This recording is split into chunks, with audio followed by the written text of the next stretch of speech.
Welcome everybody to today's lecture by Professor Stiglitz, post-neoliberal globalization.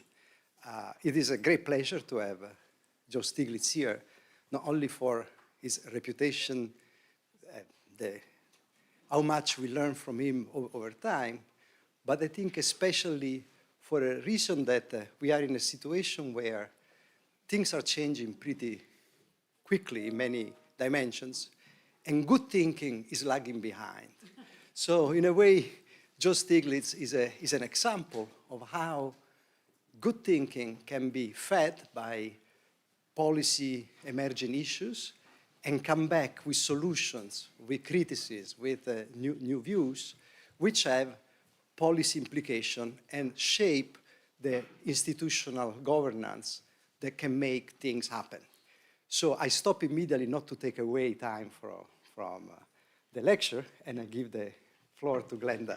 So my name is Glenda Sluger. I'm Professor of International History and Capitalism here at the Schuman Centre and the History Department at the EUI, and I want to welcome you all on behalf of the EUI, but also the Schuman Centre for Advanced Studies, which is having its 30th anniversary. And that's only one of the reasons why we're very happy that Professor Stiglitz's time in Europe allowed him to come here and to talk to us.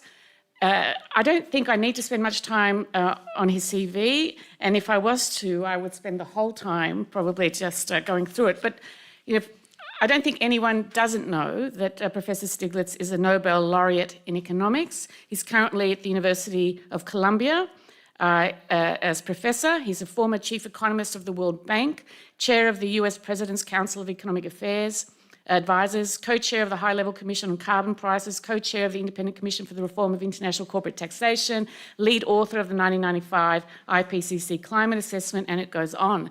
And because of his omniscience, in fact, I know that many of you here know him or have met him in some of his many positions and in his rich and diverse career.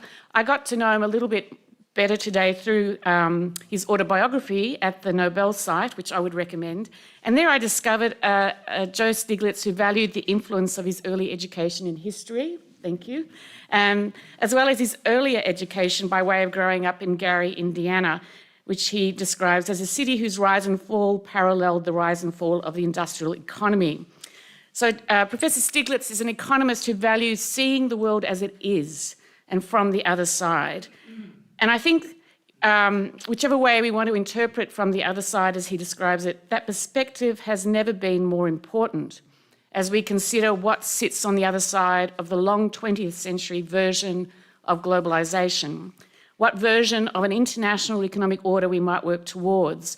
And you know, who better to address the post-neoliberal globalisation future than the man who I think we know as an international public intellectual, who describes himself as a public servant in many different contexts, and who is, you know, ultimately a global thinker. So thank you very much for being with us. Thank you very much, Glenda. It's a real pleasure to be here again. I was at the EUI about 45 years ago when it was much smaller, but I enjoyed it then, so I thought I ought to come back and visit you, but most of you were not around then. The subject is one that's easily motivated. There's been tremendous changes in globalization in the last few years. We went through a period after the Cold War where Francis Fukuyama said it was the end of history. We would all be liberal democracies and free trade economies. And the implication of that was we ought to all be moving towards a borderless world where everything moved very freely across borders. Things didn't work out quite as well as the advocates of that paradigm. Fukuyama was obviously Pollyannish, and we're clearly now in a new Cold War. A lot of the tenets of the old order have been ripped up. So for instance, one of the things that the World Bank and the IMF and the US government told countries for 40 years is you shouldn't have industrial policies. One of my predecessors as chairman of the Council of Economic Advisors, Mike Boskin, famously said, although he denied it, famously said that it doesn't matter whether a country produces potato chips or computer chips. And if that were the case, we would not have passed the Science and Chips and Science Act, where we're spending tens of billions of dollars to try to get chips production back in the United States. So in doing that, the United States violated the WTO rules. And Jake Sullivan, the National Security Advisor, gave a speech, which I urge all of you to read, at Brookings in April, where he basically said, well, he didn't say this part, we wrote the international rules, and as long as they were convenient for us, we obeyed them. But now that they're inconvenient for us, we're not going to obey them until we rewrite the rules again for our own interest. Well, you can imagine if you have rules that only apply when they are convenient, you don't have rules. So that was one of the motivations for this paper. That old order of globalization is dead. And the question is, what will the new order look like? So what I wanted to do, divide the talk into three parts. And it's based on partly my book, People, Power, and Profits, partly a joint work that I've been doing with my colleague, Martin Guzman, who was the Minister of Economy of Argentina and a former postdoc, and partly with based on some of the activism that I've been involved in. I'll talk about that as I go along. So the first part I'm going to give the broad theory. Second one, I'm going to talk about one particular issue. And the third one, talk about some of the current policy issues that are on the table. And I should, I guess, have a sense of time here. How many minutes? I'll give you a 5 minutes. Oh, okay. So,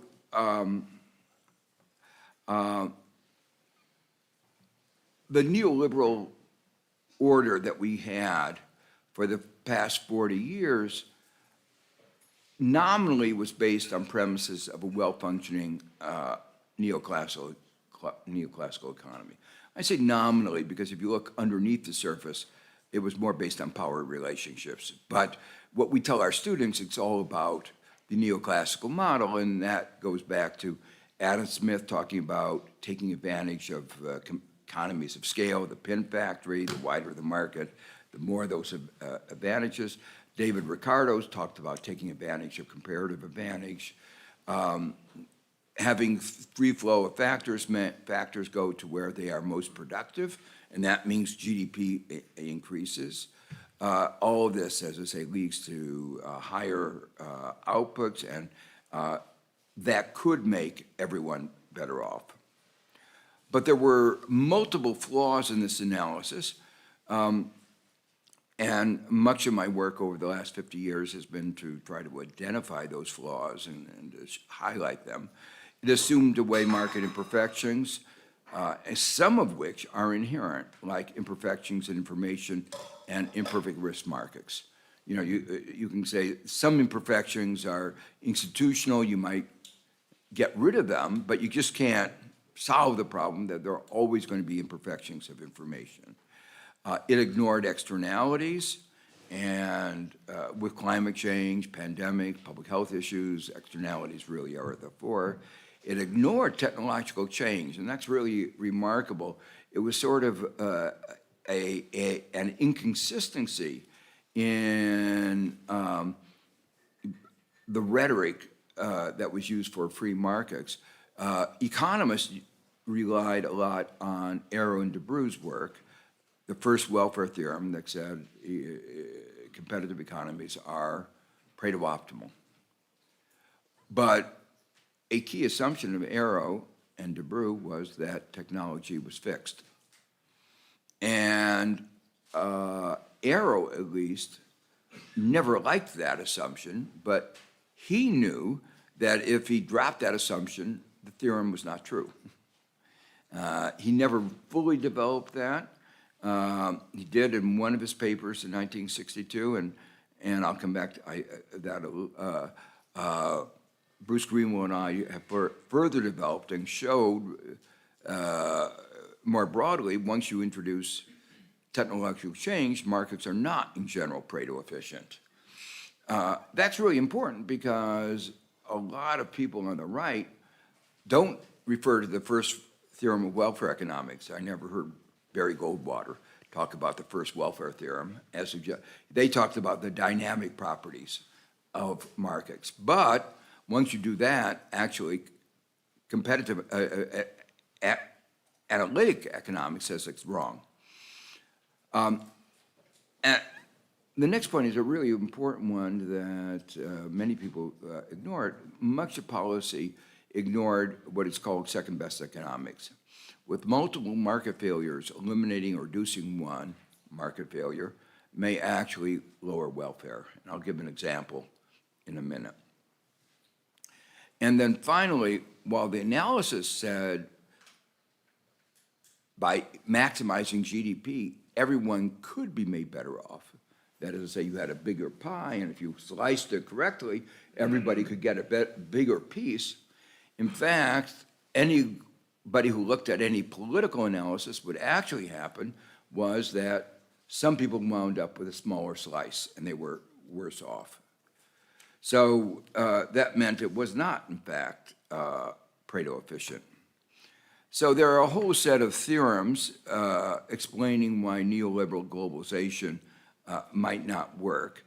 And you know, I don't, I'm embarrassed about being so self-referential, but it's true. The first is that the competitive equilibrium are not in general even constrained Pareto efficient. Constrained means take into account the market imperfections, the cost, imperfect information, the cost of getting information, the cost of creating markets, and so forth. In the presence of incomplete risk markets and imperfect and asymmetric information, as I say, markets are just not efficient. And so the first welfare theorem is limited to a world that doesn't exist.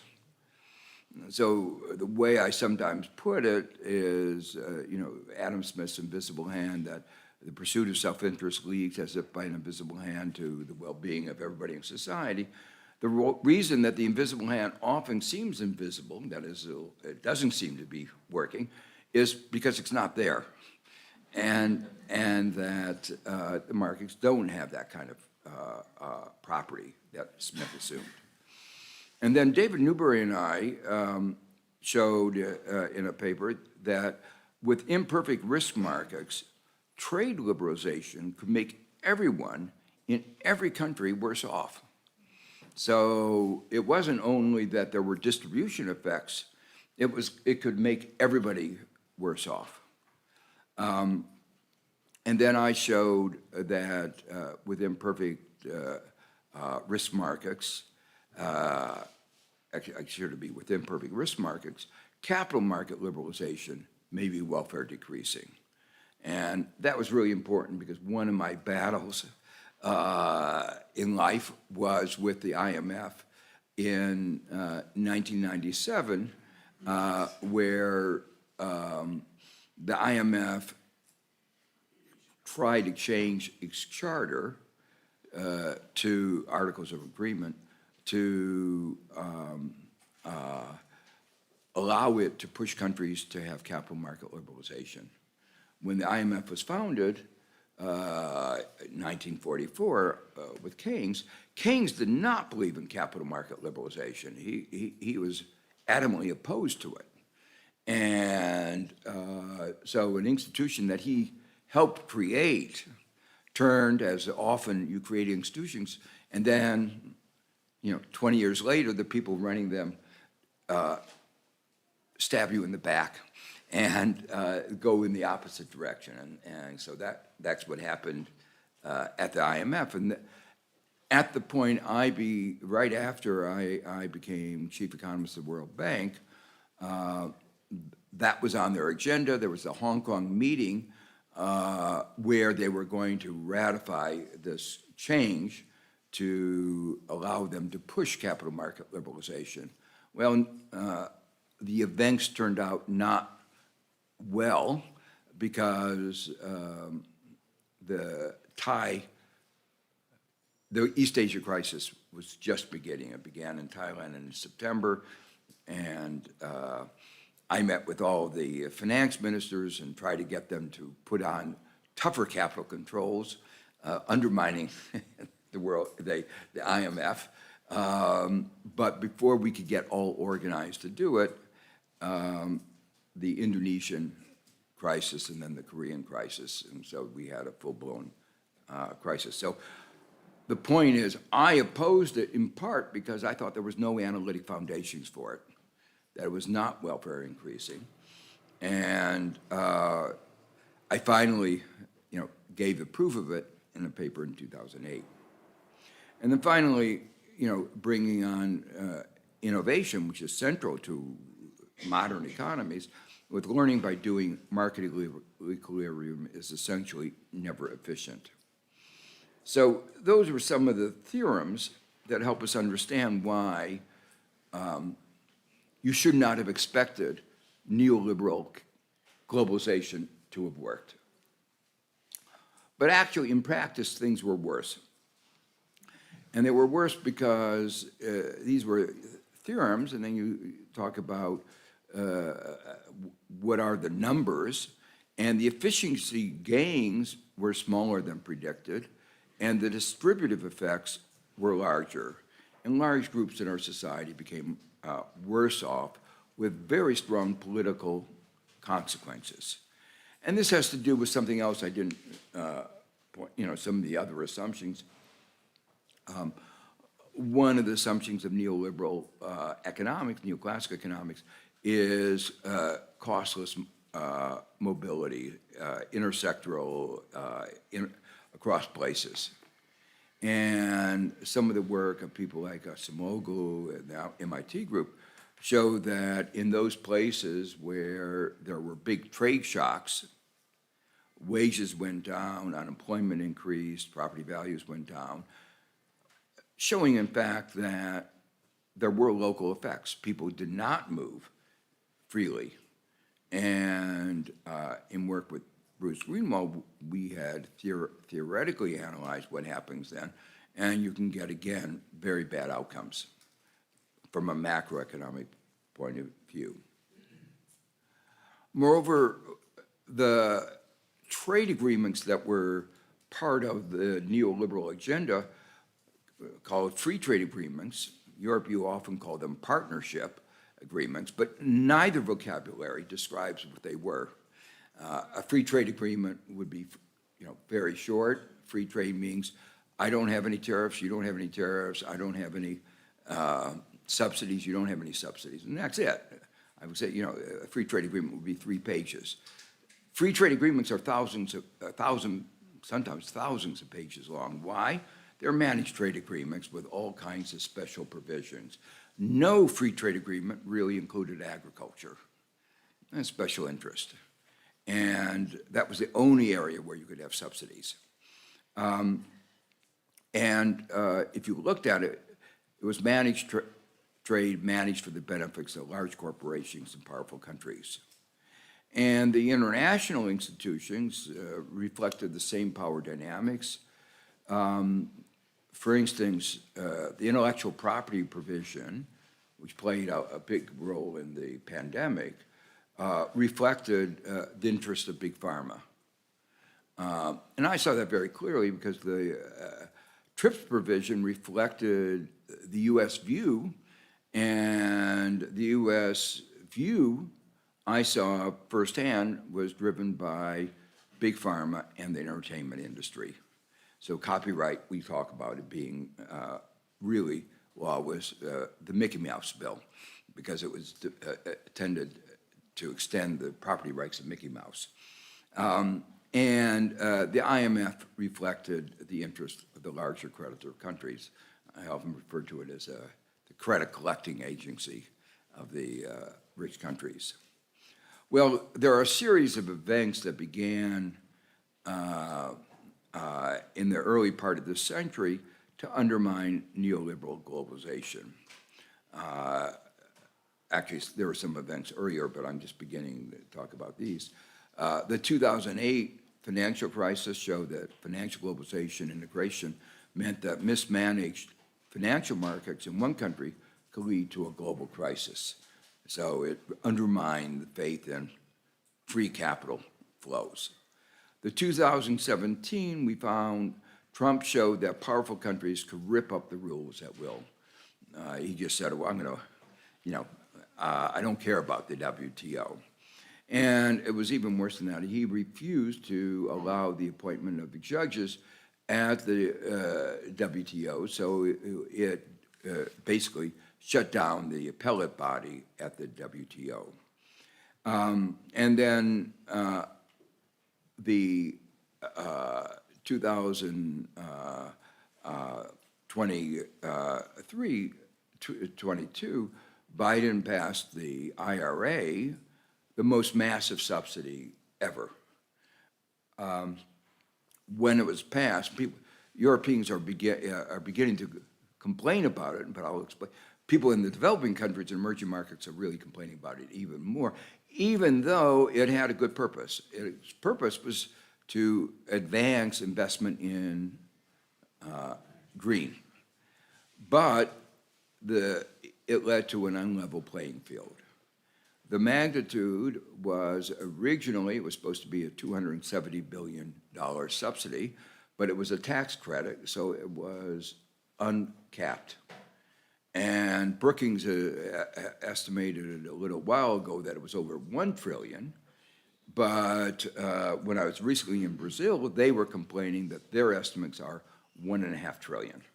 So that's a lot of money, and a country like Brazil obviously can't compete. These are some of the events. Probably more dramatic was what happened in the pandemic, because in the pandemic, the global IPR rules made it impossible for countries in the South to get access to vaccines and therapeutics and tests. There was supply shortages, and there was a capacity, not great, but some capacity in the developing countries for producing it, and there would have been more if there had been a tech transfer. And South Africa and India, at the very beginning of the pandemic, asked for a vaccine waiver. It wasn't a change in the legal framework, because when the WTO was created, there was a provision for compulsory licenses, particularly relevant in epidemics, let alone a pandemic. And even the U.S. had used that, or had talked about using it in one instance. The problem was the compulsory licenses. The drug companies had figured out how to drag their feet. And in the case of the pandemic, it was very important to act quickly. You didn't want to wait 5 years of litigation to get your license.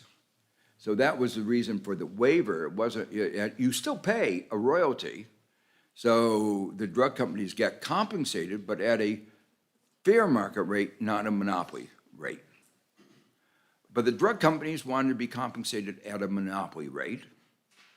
And the disappointing thing was that the drug companies owned several of the European countries. Germany, I couldn't even get the SPD to change their policy. We got the Greens to change, but not the SPD. Of course, you didn't expect the FD to change. But we did get Biden to support the vaccine waiver. But without the support of Germany, UK, Switzerland, the vaccine waiver didn't occur. People died, people were hospitalized, thousands and thousands, unnecessarily because of this. And this has led a legacy of anger in the developing countries and emerging markets. There was another aspect of where globalization didn't work the way it should have. There are rules about not exporting, hoarding, putting export restraints. Right now, Europe is complaining about some export restraints that Indonesia has imposed on the export of nickel because Indonesia is trying to move up the value chain and not just be a primary producer. It wants to end the neocolonial relationship. And Europe says, no, you have to maintain your neocolonial relationship and export raw nickel. So that's a current debate. But in the pandemic, the United States refused the export of key ingredients for the vaccines. So there was a lot of vaccine hoarding. So that led to what was called vaccine apartheid.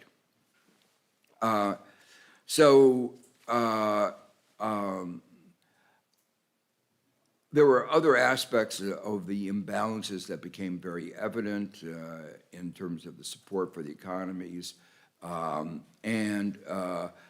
Neoliberal, one of the big things is showing that government mattered, but also the market economies showed a remarkable lack of resilience. The supply chains were very fragile. And I thought that all of that was predictable. It was related to the short-termism of market economies and the way that market economies don't appropriately value risk. We can talk about it more formally, what the market failure is, but it was a predictable market failure. Finally, I think almost finally, there is the new geopolitics and geoeconomics. There's a new Cold War, and highlighted by Russia's invasion of Ukraine, just blatant violation of international law. But even more important from the American point of view is the growing split with China. And it's the only thing that Democrat and Republicans agree on is that China is bad. And people may differ about what thing about China they dislike, but the view that we ought to be tough on China is almost universal. And so universal that I think people are afraid, who don't really believe it, even to speak up. So there's a kind of conformity going on. And each side, Democrats and Republicans, are pushing the other to take stronger stronger action. It's not clear what the reason for this is, in the sense that at this point, China hasn't done anything, hasn't done a lot to deserve this kind of treatment. Graham Allison has written a book about what's called the Thucydides trap, the idea that the number one country doesn't like to become number two. And there's a lot, a lot of evidence of that being relevant. Partly it has to do with China's support for Russia in the context of the Russian invasion of Ukraine. There's explicit Chinese aggression in the South China Sea. And probably most relevant is China's threat to take over Taiwan. One of the senior Chinese leaders met with me and said, our accord with Nixon was the peaceful reunification. And you in the West always talk about peaceful, and we always talk about reunification. And a very clear hint that there would be reunification, whether peaceful or not. The old vocabulary is friendshoring. Janet Yellen gave that in one of her speeches, but she never defined friend. One of the large Latin American countries came up to me and said he went to Yellen and said, "Are we a friend or not?" And she was evidently a little surprised at the question. Hadn't really defined who is a friend and not, and therefore who gets that benefit of friendshoring. Europe has a much better vocabulary, and I think a very relevant one. They talk about de-risking. So what I should have pointed out on the previous slide, I highlighted, the hoarding of COVID-19 products showed that borders did matter at a very critical time. But now, with the potential breakup of the global system, borders again matter. And if China were to invade, and you have to give some probability to that, were to invade Taiwan, that would entail major changes in patterns of trade. So if you know that's a serious risk, what action do you take today? Again, emphasizing that borders matter. Well, a couple of other factors undermining neoliberal globalization I'll talk about very quickly. The massive externality associated with climate change. But the problem is that this is a major social cost which is not incorporated into market prices. So every country is engaged in subsidizing. And so anybody who says market prices reflect real costs have forgotten about a major first-order subsidy that every government around the world is, and we don't have a good way of measuring the relative magnitude of the subsidy. So the whole basis that market economics is supposed to be a balance of, who is selling, of having free markets reflect real costs, we now know with this massive externality, they don't. So that really undermines the basis of free trade. But the actions that Europe are now trying to take against the emerging markets, like saying we won't import palm oil from deforested land, are greatly resented and asymmetric. A natural question is, well, a lot of your growing, if agriculture is on deforested land, you just deforested it a long time ago. So why should you prioritize old deforestation with new deforestation? It's just another way of the West trying to take advantage of the others. Well, there's still other drivers of change of globalization, the changing structure of the economy towards services, and there are many distinct aspects of services. I want to move on quickly to the second part of the talk, where I address the question of global trade with learning by doing and climate change.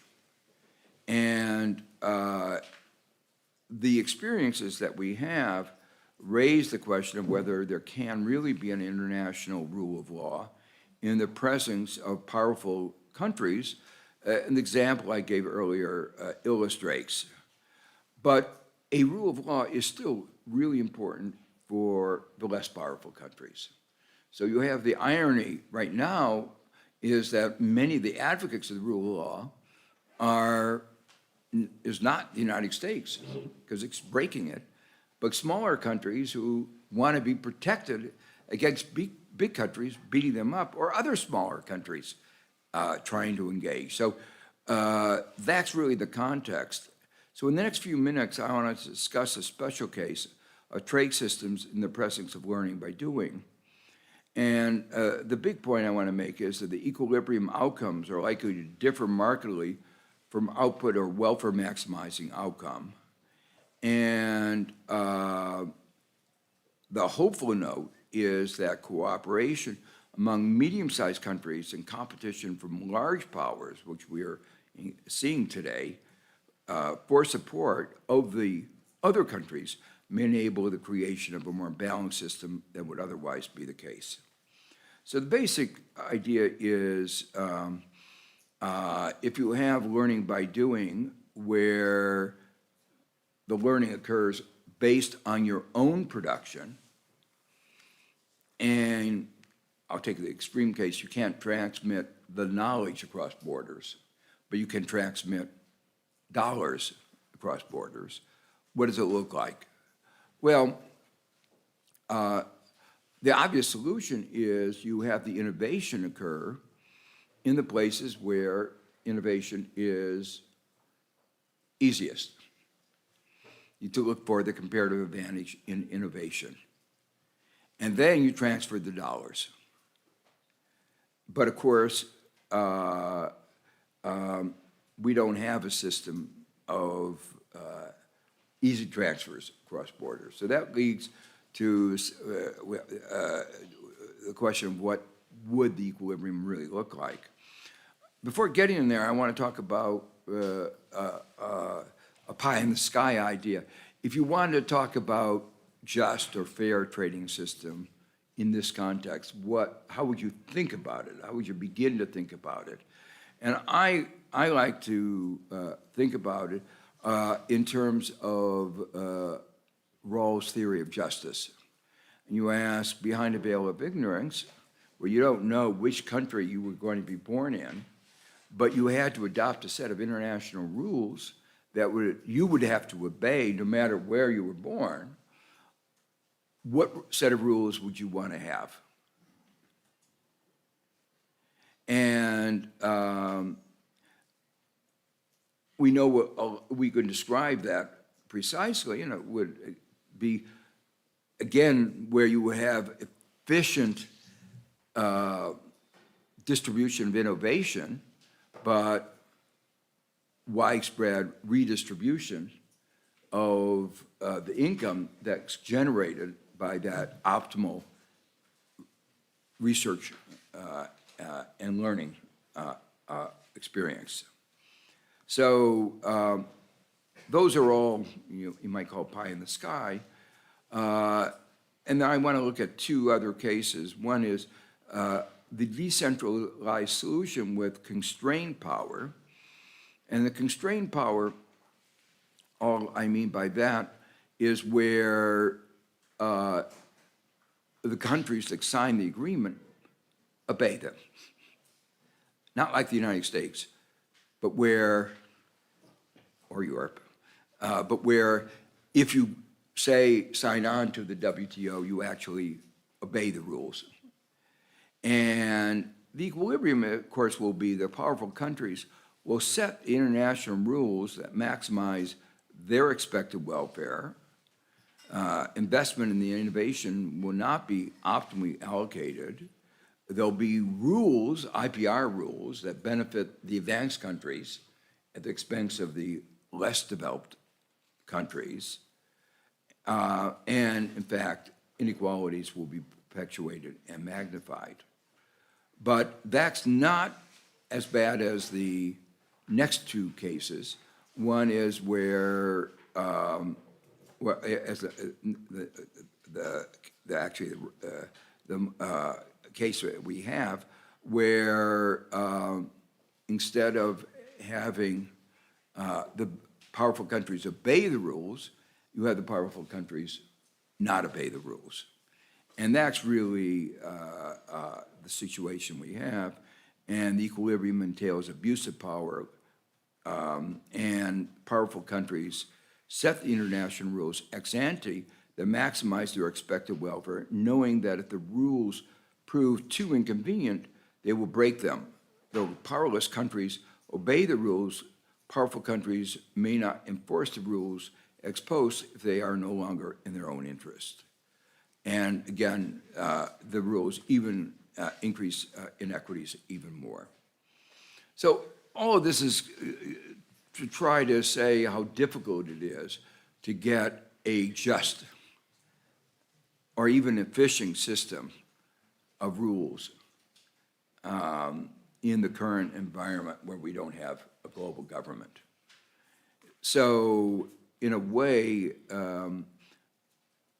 policy is really going to be constrained to recognize that we are in this second or third best world, and what do we do? How do we improve things? And that's where, you know, most of the political activity is today. So what the third part of the talk, I want to talk about moving to a multipolar world with diffuse power, and particularly marked by strong polarization.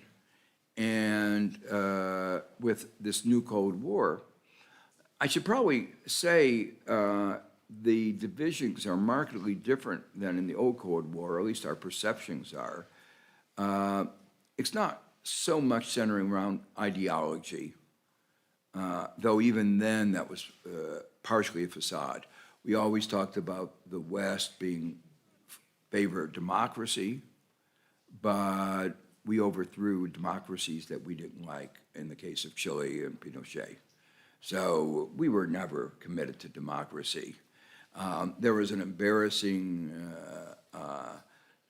summit of democracies that Biden convened where there were some countries that were obviously not democracy. You know, what do you do when Biden cozies up to Modi, who is engaged in destroying a free press, attacking a very large minority within his country, a country that was set up as a multi-ethnic country, trying to destroy that multi-ethnicity, and actually really attacking free universities like JNU. So for Biden, and now Canada is saying that he actually killed a Canadian citizen on Canadian, ordered the killing of a Canadian citizen on Canadian territory. So, you know, the visage of Biden siding up and say, these are the democracies that are on our side, is clearly not, you know, there are no democracies on their side, and most of those on our side are democracies, but it isn't clear, it's clearly not a fight about democracy. And it's a little bit important. Europe has made a very big deal of emphasizing we shouldn't talk about the fight against Russian invasion of Ukraine in terms of democracy. Because if Ukraine had not been a democracy, we would also have defended Ukraine. Maybe not so strongly, but we would have defended it because it was a violation of international law. And I think that is an important point to keep in mind. But there is this new Cold War, and it's opening up the potential for large changes in the global economic architecture. But in the presence of this real polarization, we're at a moment where we need real cooperation. Because if we don't address climate change together, we're all doomed.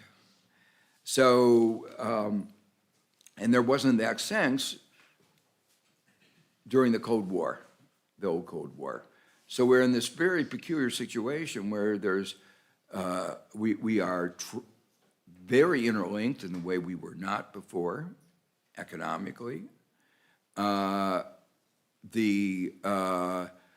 We are interdependent because we share the same planet and we have to solve that problem.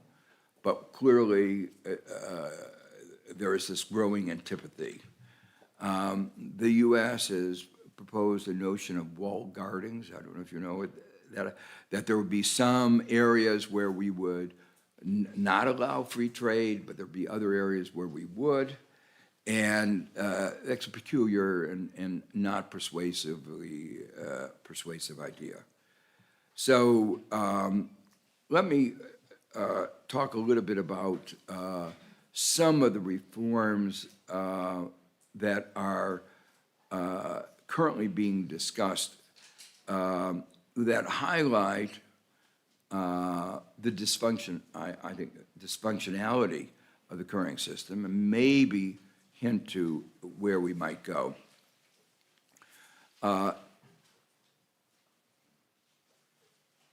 Corporations operate across the world, and there's a problem. Where does their income get generated?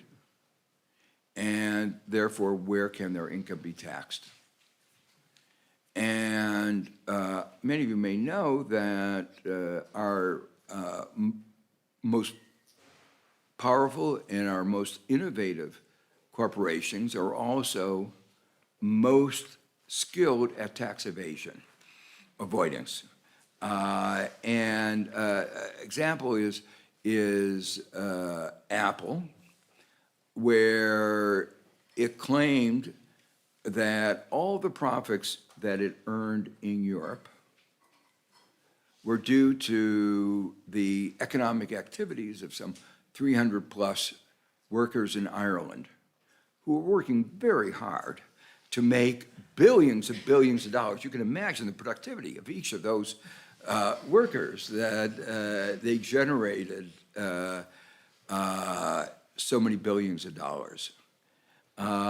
Each one. We wish we were all so productive. And then a quirk, and it's not a quirk, but it was of the Irish tax law, has it that if you are a company that is effectively controlled outside your border, you don't pay taxes. So the subsidiary of Apple that was generating all these profits was not taxed in Ireland. So the total tax that they paid on their European profits was 0.2%. And over the small period of time, Europe calculated that they owed $13 billion, the European Commission owed $13 billion. That's an example of tax avoidance. And so there has been especially after 2008 and concern about tax revenues, there was a global agenda to stop this. I've been involved in this issue since when I was on the Council of Economic Advisors, because I felt the current system, which is called a transfer price system, where you make up prices to determine the value of what is produced in each country. So you have a shirt without sleeves, and you say, well, putting on the sleeves added this much value. So this system of called arm's length transfer price, the best example of in clothing, when you ship apparel to Panama and they sew in that made in Panama label, all the value of the shirt is due to that made in Panama label because everybody wants a made in Panama shirt. And the value of all the rest was nil. So, and it just so happens that Panama doesn't tax, has a very low tax rate. So that's an example of how the old system, the transfer price system works. And I had tried to change it without luck. It was one of my many failures when I was on the chairman of the Council of Economic Advisors. Treasury, U.S. Treasury, reflecting the interest of corporations, did not want to change. And so after the 2008 crisis and a lot of agitation, the OECD set up a process which was called BEPS, Base Erosion and Profit Shifting. And I think I've given you a flavor about how you do profit shifting so that you shift the profits to places that don't tax them. And it's a major industry. And they have come up with a set of proposals that is now being discussed around the world. It has two pillars. The second pillar is a really important one, is a global minimum tax. And the US has adopted not the form that they wanted, but a 15% minimum tax. That's too low. But the OECD initiative is 15% then, but with a lot of carve-out, so it's effectively like 12, 13%. That's even lower, so like half the rate of the corporate income tax in Latin America. So it is an attempt to stop the race to the bottom, but it's clearly not a solution. The other part of it is what they call Pillar 1, and the question is, it allocates taxing rights to different countries according to a formula, a particular approach. But the way it does it, not surprisingly, given that it was done, the way it was done, where it was done, and how it was done, allocated most of those taxing rights to the rich countries. So what was intended to be an initiative to increase the tax revenues of the developing countries and emerging markets, and all countries, has wound up being fairly ineffective. So that's an example of something that has not worked. And right now, there's a big move to shift it, the negotiations from the OECD to the UN. The second thing I'll talk about very briefly is one aspect of the global financial system, and that is that related to the looming debt crisis in many developing countries and a few emerging markets. When you have zero interest rates for a long time, there is a tendency to borrow because the cost of borrowing isn't very high. And so many companies and many countries got over-indebted. And then with the interest rates going up very quickly from near zero to 5%, many countries are not able to service the debt. And many countries are wound up even more indebted than they wanted to because of the pandemic, which they hadn't planned on, and even more so because the Ukraine war led to an increase in the price of oil and food. So there are a lot of countries that are highly indebted and won't be able to repay. Now,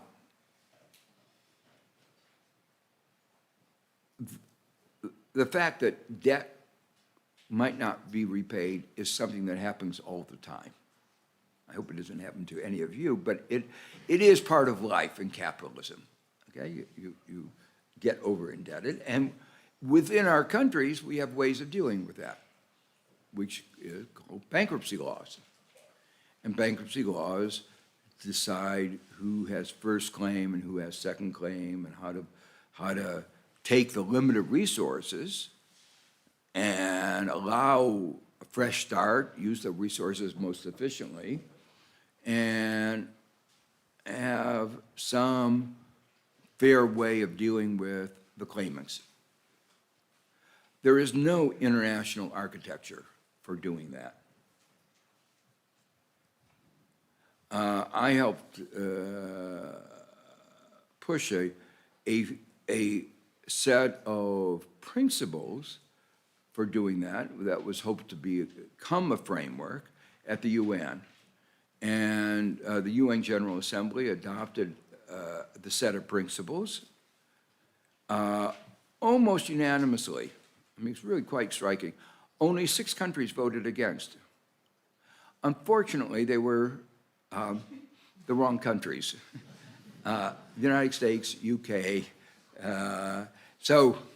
And there, nothing happened. So here we are, 8 years later, a crisis on our hands, and no framework. And meanwhile, things have gotten even more complicated because the credit market has gotten more complex with many creditors. Banks have been replaced, or in addition to banks are the hedge funds, and in addition to the usual bilateral lenders, China. And so things are, quite frankly, a mess. And the hope that the IMF had, which I thought was never going to work and has not worked, is the putting in provisions in the contracts called things like collective action clauses would resolve the problem. And it improves things, but it's not enough. Making things even more problematic is the IMF is supposed to be acting countercyclically. You know, it's helping stabilize the global economy. But the rules that it's adopted are de facto pro-cyclical. And so just when countries need the money, it's jacked up the interest rate. So borrowing from the IMF has become very expensive and insufficient given the disproportionate growth of private liquidity. The interest rate is linked to SDRs, has gone up with the Fed, ECB, and Bank of England rate hikes. And then there are a provision that is not well known called surcharges are added on. If you are really in bad shape, they charge you even more, even though there have been almost no defaults. If there is a default, it will be because the IMF charged the surcharges. So they are creating their own problem. And the result of this is that the total interest rate for some is now 8%, which is not really a low interest loan. And just to show you how rapidly the SDR rate has gone up in the last couple years, the picture looks like this. But the high interest rates are also a problem for countries turning to the multilateral development banks for financing green transition, because investments for the green transition that are profitable at low interest rates become unprofitable at the high interest rates. And it's very clear there's not enough capital within the multilateral development banks. So let me just conclude. There is a new balance of economic and political power emerging, which is markedly different from that of 1944 or even 1990. And I think the advanced countries are loath to take on board the full implication. It's partly that there's been a really big shift in, I might say, ideology, the belief that markets would solve everything. It wasn't a full belief, as I said before, because we never acted on it, but it shaped policy, even if it was not adhered to. That belief is gone. I mean, there's still, we still have the Republican Party, but they don't really even believe it themselves. They voted for the CHIPS Act, and they have supported all kinds of corporatism in the country. So the underlying market ideology isn't there, and there isn't anything to replace it. So we are in a world basically where power is a defining part of what is going on. That has contributed to only one of the factors contributing to the challenge to our democracy. If we look at it from a global point of view, democracy is in retreat. The fraction of people living in democracies has gone markedly down. But I believe that democracy is the only way forward that will lead to broad and inclusive societal well-being. And so my view is that the failure of globalization, neoliberal globalization, created, or at least was an important factor in creating what I describe as a fertile field for demagogues. And that fertile field for demagogues has now been tilled. And there are a host of demagogues, populists, and would-be authoritarians that have stepped in, not just in the United States, but in many countries around the world. The question, when I look at globalization in the post-war era, it was shaped a lot by the United States and its commitment to a borderless world, even if it was sort of not a selfless. It may have been, and even if it was partly based on bad economics, and even if it was a move towards a world with fewer borders, where borders mattered less. And without that, will we be able to, how will the new globalization look? And there are obvious questions posed by the fact that not only is the United States not taking leadership in globalization, one of the two parties in the United States is antithetical to any global, is really gone back to isolationist roots. And then that raises the question of which other countries, what other countries, are there other countries that can step into the breach if the United States can't do it? Can Europe do it? I find it very interesting. I began my talk saying it's really in the interest of smaller countries. And by small, I don't mean necessarily small in population, but in terms of economy. They have an interest in having a rule of law. So I describe Brazil and Indonesia as two of the large democracies remaining. I'm not sure India is a democracy. It used to describe itself as the largest democracy in the world, but Modi has demoted it. So Brazil and Indonesia that I describe as the two largest functioning democracies in the emerging markets. Can they step into the breach in shaping the agenda, norms, and institutions in the new global economic order? Or will we continue to see dysfunctionality? What is so clear is, given the importance of climate change, we have to somehow find enough space for cooperation that we don't wind up totally polarized. But the reality will be that we will be somewhat polarized.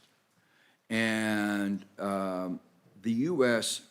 view has been basically, we can fight you in one arena and cooperate in another. It's not clear that that hypothesis is true, or if it is true, there may be limits on the way you fight in one arena that you need to impose if you're going to get cooperation in another. With that, let me stop. Okay.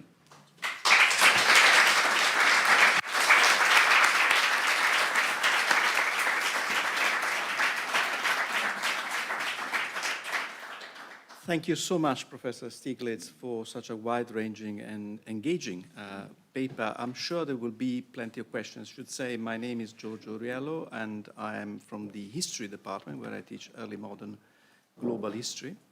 And I can see we have a very large audience. We have colleagues, but we have also a large number of researchers here. that I would strongly encourage to pose questions and start a discussion. Please do raise your hand and say when you start your question who you are for the benefit of everyone here. We are trying to go hybrid as well, so there will be questions in the room as well as Professor Sluga is going to monitor the questions online. So we are going to both physical and virtual. So I open the floor. Can I see any hands? Yes, please. Very much, Professor Stiglitz, for your valuable and great presentation. My name is Cristina Arato, and I'm a Jean Monnet professor, a Jean Monnet fellow here at the EUI, and I'm also from Hungary.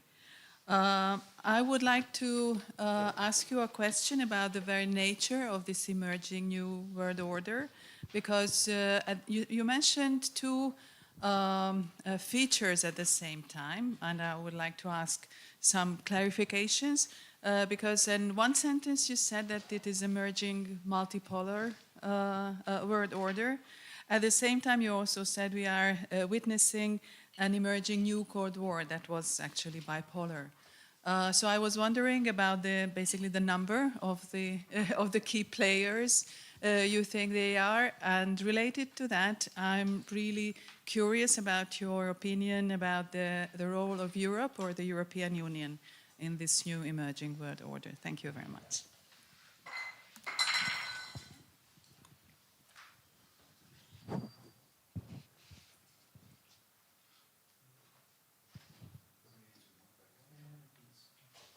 Yeah, that's a great question. What is very clear is that the countries countries like Brazil and Indonesia, what used to be called the Third World, don't want to take sides. And it's partly there is some antipathy to the West as a result of the pandemic and lots of other, the colonial history. It's partly that they are very dependent on China. And yet many of them are democracies that feel more affinity to want to stay aligned with democratic countries. So they're being very explicit in a context where you see that is many of them have abstained in the votes of the UN in condemning Russian aggression. And you sort of wonder why this is, there aren't many cases of black and white, and this seems to be one. And small countries have a very big interest.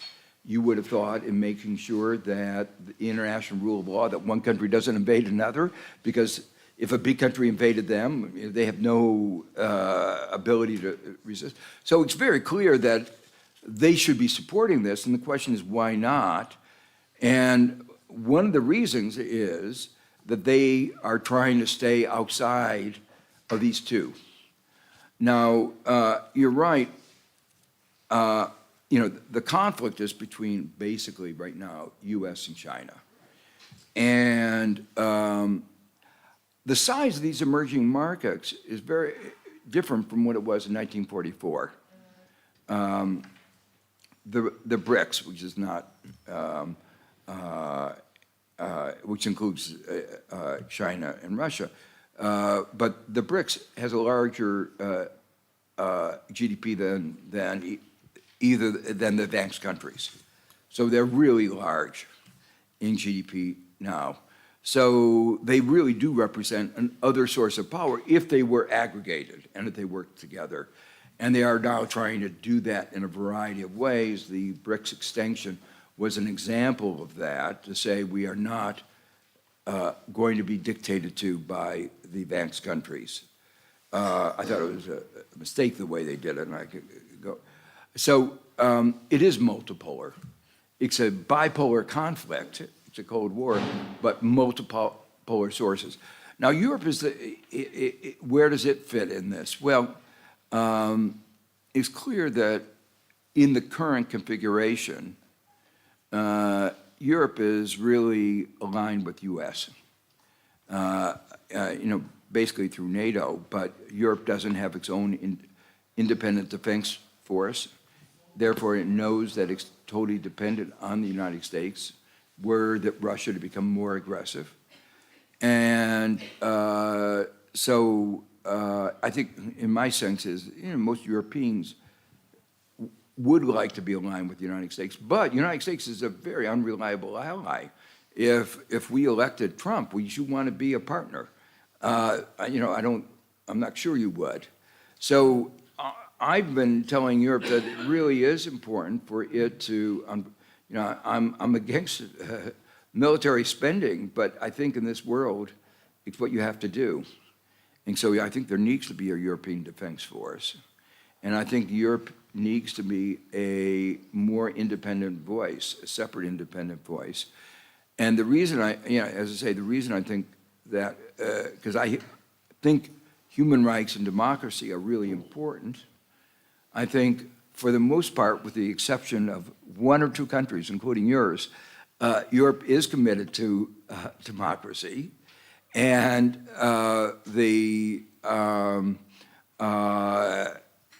America, democracy is fragile. And so anybody believing in risk diversification says we ought to have really more independent sources of support for democracy and human rights. Thank you. So I have a couple of questions, one here and then Toby. Joe, thank you. Going online, I suppose. Yes. Thank you for a wonderful presentation. I'm the other former World Bank Joe in the room. Joe and I were colleagues for a number of years when I was with the World Bank Institute. I am curious, you talked about a lot of bad economics being practiced by governments and often not listening to economists. As a former chief economist at the bank, I'm curious, are you in touch with and talking to people like Nick Stern and Justin Lin? Do you talk with them, especially Justin, with whom I am in touch? Are you talking with them about these issues and what his views are? As you know, he's now in Beijing at the university and I'm not sure how influential he is, but do you, especially with respect to the future of the multilateral development banks and the World Bank, and an added question, what are your views of the prospects for reform at the bank with Ajay Banga? Yeah. We are having another question first.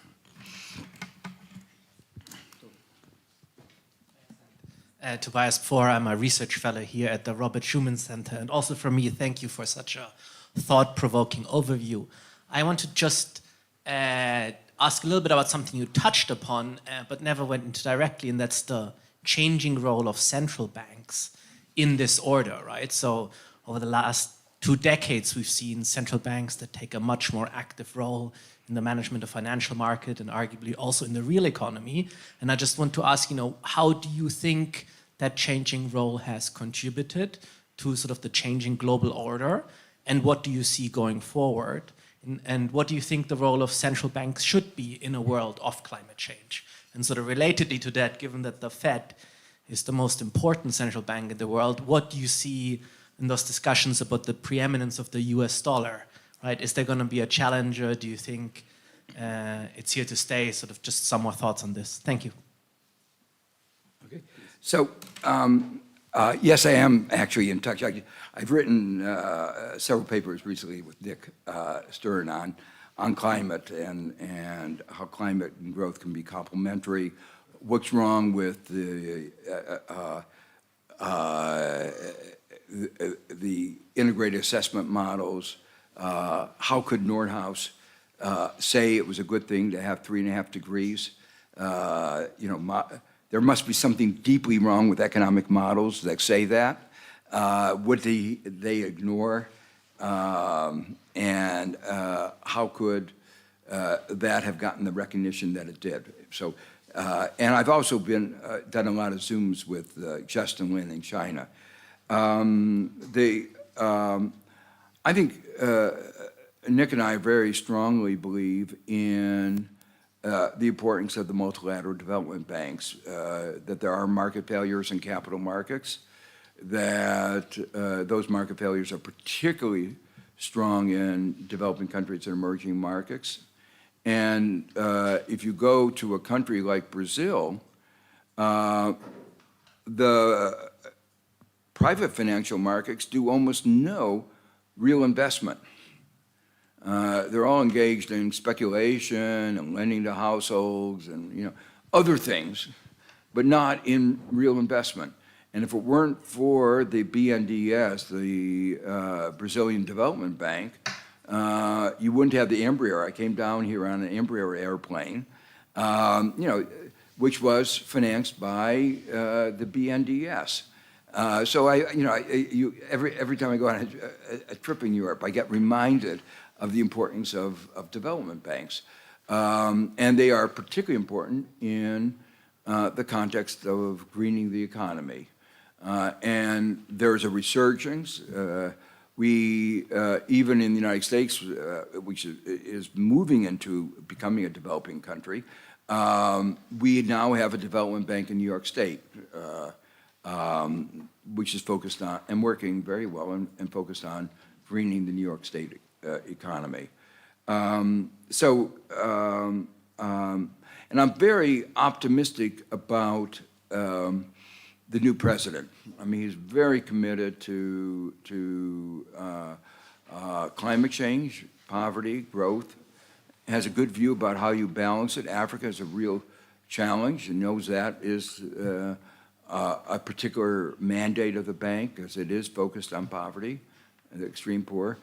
But how do you do that and preserve the environment and address climate change? So, and people within the bank are very enthusiastic. The most enthusiastic they've been about a president since, I think, Wolfensohn. So it's really been the first time since Jim Wolfensohn that there's been a president who is committed to development and global public goods and understands that and understands finance.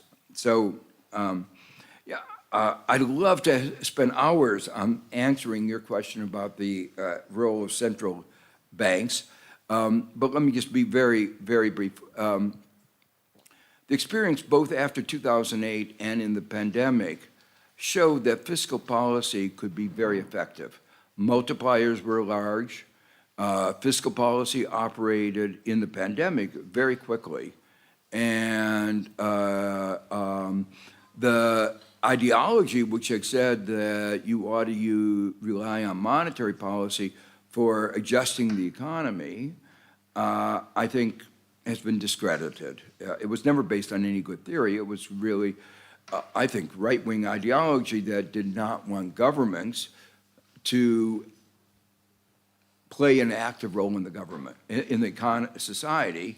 And so they said, oh, you should have an independent institution be your regulator of countercyclical policy. So I always thought there was a little more, some ideology built into the models that they were using. Can't help but say, I think the Federal Reserve has shown the dangers of bad economics in managing the post-pandemic inflation. Or some people say, if you're a carpenter, everything looks like a nail and you use a hammer to hit it, okay? So it may be that, but the fact is there was inflation, and the one tool they know is raise interest rates. They didn't ask, they did, and their mindset was that inflation is always due to excesses of aggregate demand. It was not true. And it was so easy to see that it was not true if they only looked at the data.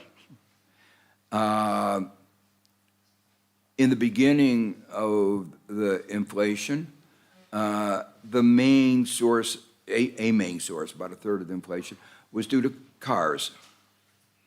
It wasn't that all of a sudden people would demand cars. It was a supply side problem. The car companies forgot to order chips, and it takes a couple years to get chips if you don't order them. And you know, what is the old nursing rhyme? But for a chip, you don't have you lost a kingdom. They didn't have the cars, and so car prices spiked. Later on, there were all kinds of supply chain interruptions, and the Russian invasion of Ukraine led to oil prices going to 120. They couldn't continue to rise. We knew that, and there would be disinflation when the chips problem was solved, when the various supply side problems were solved. Moreover, one of the things that was really important was that the supply side interruptions gave temporary market power to a lot of firms because competitors couldn't come in. If there were excess profits, they couldn't come in because they didn't have a supply. So there was an enormous exercise of temporary market power. So markups went way up. So you had all of these supply side factors. One more example. Housing prices went up. If you looked at it from an aggregate point of view, that was surprising. Why? Because the major determinant of the demand for housing is the number of people. In the United States, we succeeded in killing over 1 million Americans. And that should have decreased the demand for housing. And nobody wanted, migration plummeted from what it had been. Again, demand from housing was lower than it was anticipated. Again, prices should have come down. What was the problem? Well, it was an asymmetry of price adjustment. People didn't want to, New York City is a fantastic place to live, but in pandemic, and you're cooped up in your apartment, nobody likes it. So our apartment building was half empty. People wanted to live in Southampton, Hudson Valley, these nicer places. So demand for housing in those places went up, prices soared, and prices in New York went down, but only a little, and the average price went up. But then you start thinking in each of these cases, would raising interest rates solve the problem? Would interest rates lead to more oil? Would interest rates lead to more food? Would interest rate more eggs, which was a big problem because we had a virus on our chickens? Would it lead to more, a reduction in viruses among chickens? Would it lead to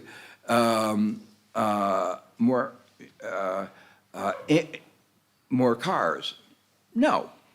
But what it would do is make it more difficult, if there was a shortage of housing, to build the housing where people wanted it. So it was exacerbating the problem. And if you move outside of a competitive model to what is called a customer market, Phelps, Winter, Greenwald, Stiglitz kind of model, you can see that you raise the interest rates, firms focus more on the short run and take advantage of raising the price more regardless of what the cost is going forward in terms of customer loyalty. So it's actually inflationary. Not always, but in these particular instances. So monetary policy probably has made things worse. And obviously, it's contributed to the global debt crisis. So, and then, to sing the praise a little bit more of our central bank, they had totally done a terrible job in regulating the banks. Powell had led an effort to undermine the Dodd-Frank Act that had been the regulations passed in the aftermath of the 2008 crisis.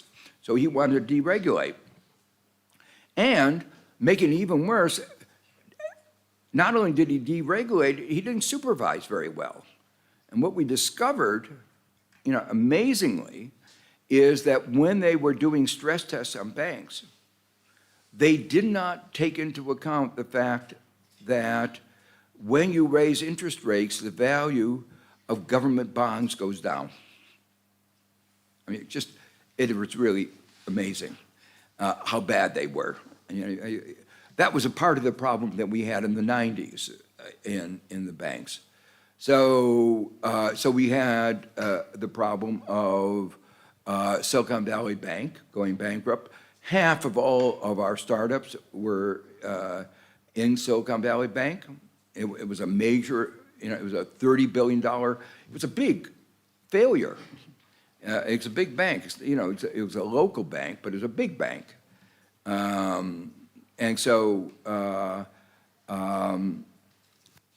the bottom line is the central banks did not understand their role, or the Fed didn't understand its role in the global economy, its role in America's economy, and I think it performed enormously badly. Moreover, I could go on. There are certain standards of conflicts of interest. Can you believe that the Fed's portfolio is managed by BlackRock?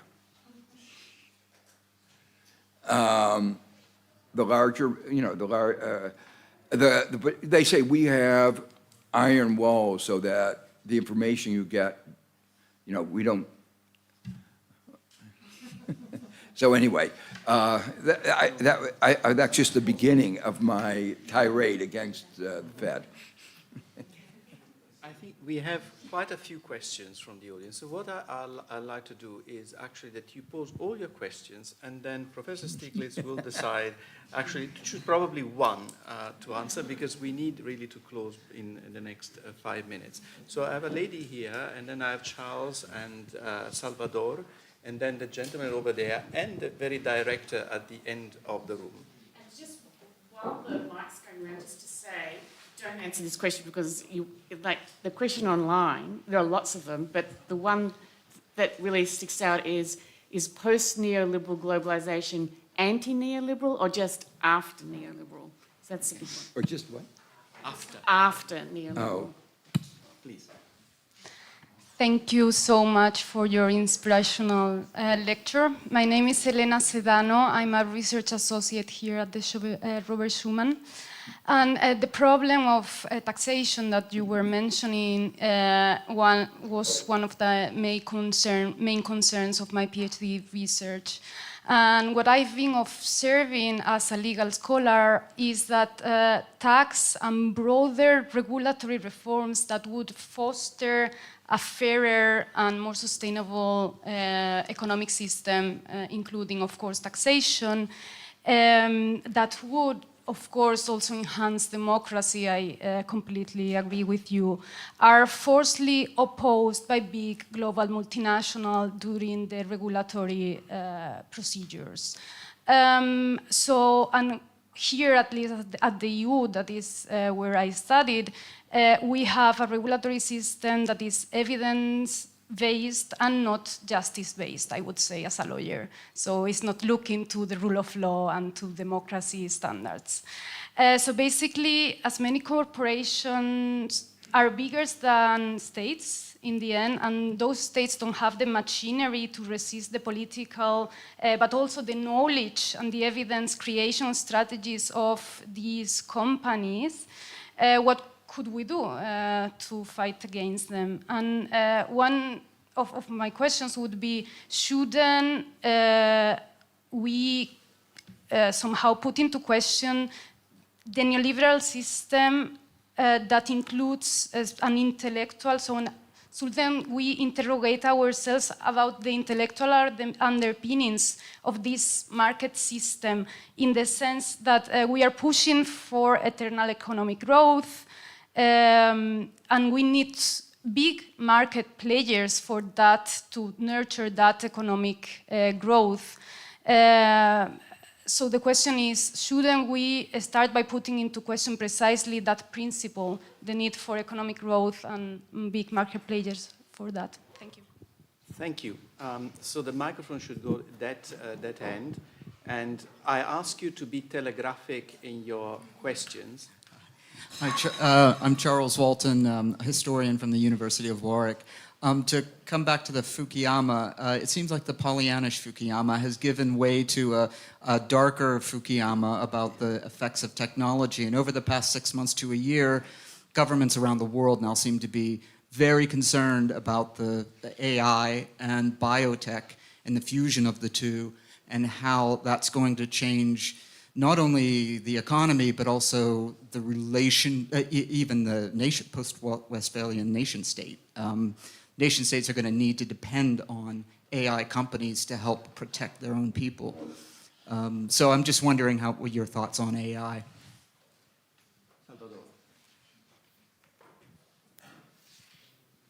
Thank you. My name is, here, in the corner.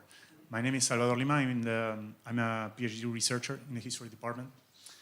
And my question was about the world population shifts we're seeing. We all know that the OECD countries' populations are decreasing, and whilst in Africa, the population of these countries are increasing, and they will keep doing it for the next decades. So my question was what effects can these trends have in this post-neoliberal order you were describing?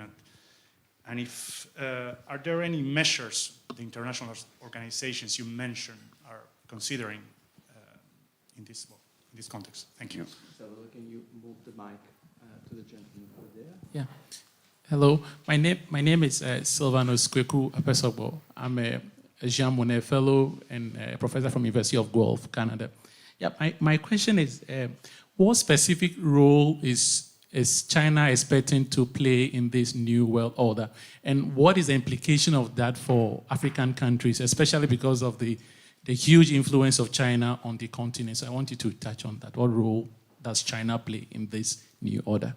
And what is the implication of that for Africa? Thank you. So, Professor Stiglitz, I would now ask you to choose one. I can't choose. Want me a one-word answer to you? I think the post-neoliberal is anti-neoliberal. Neoliberalism has really failed. The neoclassical model has all these failures, and the consequences of those are so evident that a new globalization has to recognize the limitations of that model. I guess the big question. I'll ask two questions. One, Africa obviously is where the population is growing globally. It will probably taper off. It will have to do if the world is going to be, it's going to be very hard for climate change to be mitigated if we don't have limits in the population. The biosphere just can't survive, and most of the forecasts do think that the demographic transition will occur, but it's occurring more slowly. But the consequences for migration pressure are going to be enormous. And that's why I know some people in the European Commission feel very strongly about the importance of some kind of Marshall Plan for Africa that will reduce the disparity in incomes, which are a major driver of migratory patterns. But that won't solve the problem, but it will at least alleviate it. There are also, in the Sahel region, there's going to be climate migrants. And if one doesn't do enough to grow the African economy, that's going to be a global problem. So I think there needs to be more attention to the demographic issue and the interaction between the demographic imbalances and the climate change. I don't think the appropriate answer is what a few countries, including Japan, are doing, which is trying to increase their population. You know, I think that's not the right answer. The right answer is how to live with a smaller population and slower growth of population. I think we can do that and live well. And I think there's just been, you know, part of the, maybe it's one of the disadvantages of Texas and American thing, bigger is better. I think that's wrong. And one has to change the mindset about that. A very big, you know, a part of the doctrine of neoliberalism that I criticized was that there's no power. It's a competitive market. Power doesn't exist. And that's so contrary to anything that anybody who's engaged in globalization sees. And, you know, whether it's in tax negotiations or the IMF, anybody who's been involved in real government or international sees blatant exertion of power over any reason and over national interest. You know, it was not in the, you know, if you ask, do Americans as a whole or people in Germany as a whole want to see people in developing countries die because they can't get access to vaccines? I don't think many people would vote for that, even if it meant drug company profits were down. And we see it even more when it comes to the new Cold War. America is trying to win the hearts of people in the third world, and at the same time, we are telling them that if we have another pandemic, we're not going to share our vaccine, our intellectual property. That's not the way to win the hearts and win the Cold War. So, you know, the inconsistencies in our policy are so blatant. And then you ask what causes them. It's not that hard to figure out. It's particular companies doing that. Now, that's why a pillar of the Biden administration has been to increase competition. They've just brought a suit against Amazon, and against, they've been very aggressive against the other GAFA, and, you know, and been very strong on enforcing antitrust law and changing a lot of antitrust doctrine. It's running into a lot of difficulties because in law, precedence matters, except for our Supreme Court, which doesn't believe in law. But that's but in general, precedence matters a lot. And even if the precedence is based on bad economics, it changes very slowly. And one of the long-standing damage that Milton Friedman and the Chicago School has done to the world has been to instill the idea that markets are naturally and presumptively competitive, placing the burden of proof on anybody who suggests that they might not be. And, you know, there are some cases where you say, you know, it's so obvious that it's not competitive, and yet it's very hard. For those who know our antitrust, I was engaged as an expert witness in an antitrust action against Sabre, which is the big airline reservation system that has market power, and engaged in absolutely ruthless behavior. And I'm proud it was one of the few Section 2 cases. These are monopolization. It's a very, you know, not only do you engage in anti-competitive practices, you try to monopolize. And very few cases in the last 60 years of monopolization, and we won that case before a jury, which is a really hard thing to do. But anyway, the general thrust is, I think part of the post-neoliberal agenda is trying to create a more competitive economy. There will be big firms. That's not the issue. They'll be big enough. And for the question, yeah, innovation is important and needs to be at the center. But we can have innovation, we'll get more innovation by having competition between firms than we get from monopolized, market-dominant firms. So to me, having more competition, we aren't going to get perfect competition, more competition is the way to stimulate growth of the right kind. Thank you so much for such a wide-ranging and really extremely stimulating paper, and for being so generous also with your time. I cannot think of a better person who could take us through this very complicated topic. We said at the beginning that Professor Stiglitz is someone who puts together theory, policy, and reality. Reality can be worse than theory, than the theorem, but we should not be scared by it. And I think Professor Stiglitz has shown in his career that we should actually be critical and challenge actually that reality that is not a given. And I think he has given proof today to us exactly at that point. Thank you so much.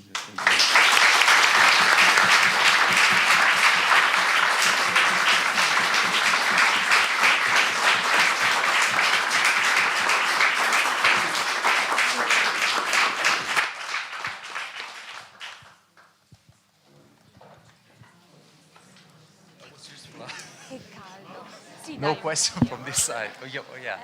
Hai avuto pure da questa parte? Sì, un paio. Mamma mia che caldo.